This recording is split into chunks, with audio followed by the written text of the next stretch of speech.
ongi etorriak kasu honetan Zumarraga zerbitzu publikoaren garraioaren aurkezpen ekitaldi hontara. Aurkezpen ekitaldia esatenen da gaurkoa izango da udalan partetik izango dugun lehenengo ibilbidea da bihartikan aurrera, biharko goizeko zazpitarritatik aurrera hasiko dugu eta martxan jarriko dugu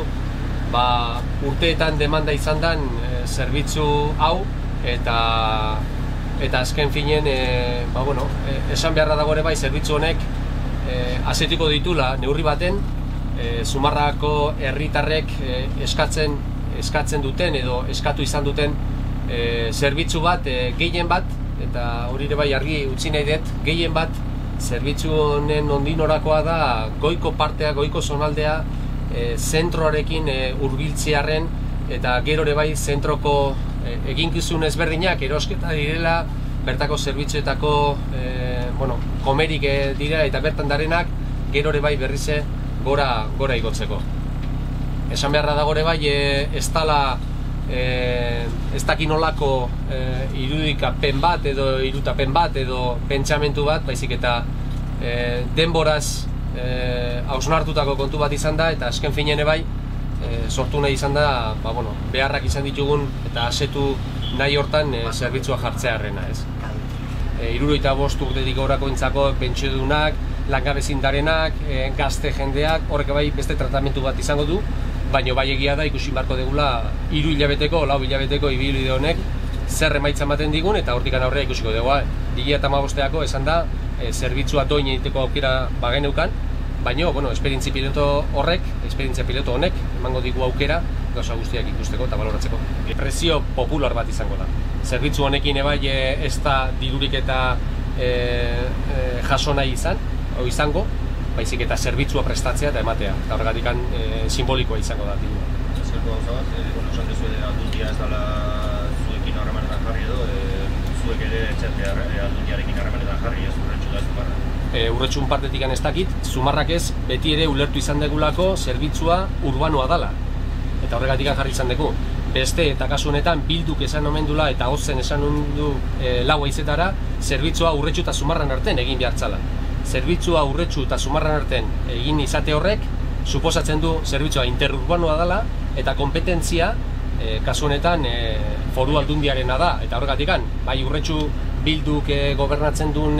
legez eta foru aldundiare bai bildu gobernatzen duen legez, bion arteko harremanetan ni pentsatzen bai zeozer hitz egin da izango zala, eta horregatik esaten dut foru aldundia ez dela jarri Zumarrarekin kontaktun hau aurrera emateko. Esan dizutenagatik, efektibidadeagatik, hau da, oin ikusiko dugu ibilbidea nolakoa dan, baina 40 minutu inguruko hori Urretxu sartuta, praktikamente ordu bete pasako ibilbidea izango du, bida horretako pertsona batek zentrora jaisteko edo etxeberriko pertsona batek ez dakin nora juteko. Eta hori ez da efektiboa eta ez da azkarra, ez da operatiboa. Foru aldundia ez da gurekin kontatu jarri,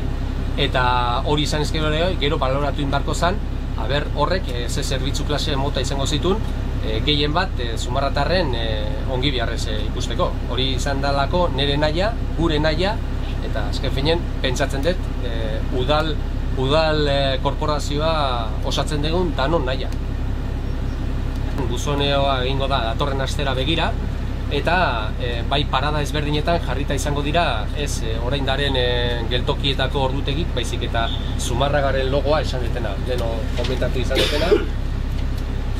Zumarragaren logoaz eta ibilbideaz, eta hau izango da paradatan jarrita izango dana, eta honekin jendeak ikusiko du bere parada gertuena zein dan, eta hortikan aurrera a todos.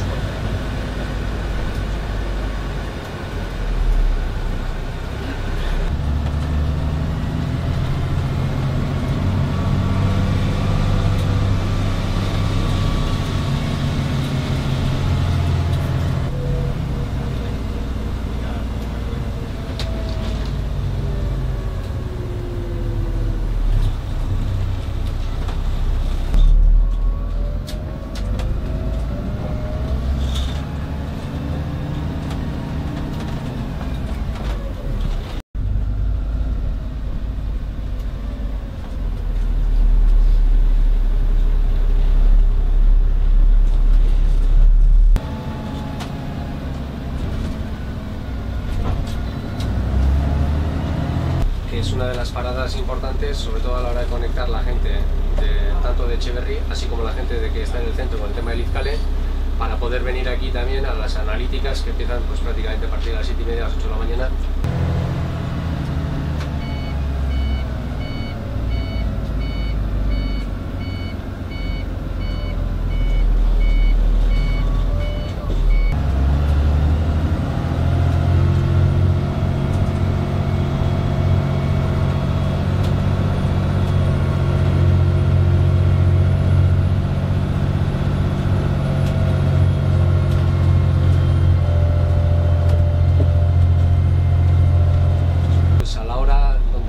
Mayormente los trabajadores de las empresas pues necesitarían, ¿no?, venir a trabajar. Pues podía ser a ese entorno a la 1:30, en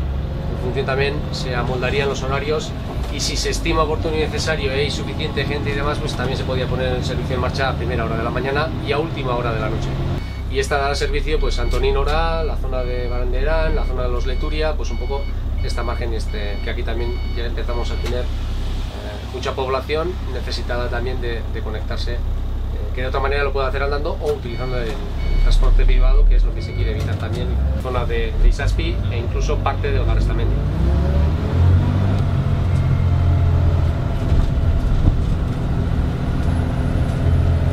Con más de 100 viviendas y que también pues bueno, pues contemplamos también por la necesidad, como además he dicho también en el tema de la diferencia de cota, al ser uno de los barrios más altos del municipio. De aquí se da parte de Izazpi, ahora lo que empezamos también dentro de poco Iparaizea, pero sobre todo Izazpi, y en este caso también al barrio de Arguixa. Pero en este caso y con esto lo que queremos hacer es que familiares, trabajadores, incluso los usuarios del servicio también pues puedan sobre todo subir y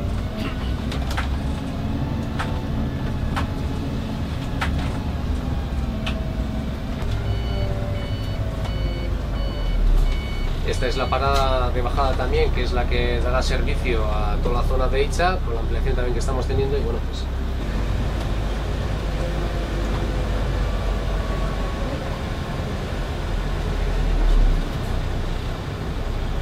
no hay paradas de subida de bajada con todo el tiempo. Esto, la realidad, es lo que hace imposible un servicio que sea efectivo, un servicio sí, pero que sea efectivo, en este caso, en lo que hemos comentado anteriormente también, de hacerlo con Urretxu.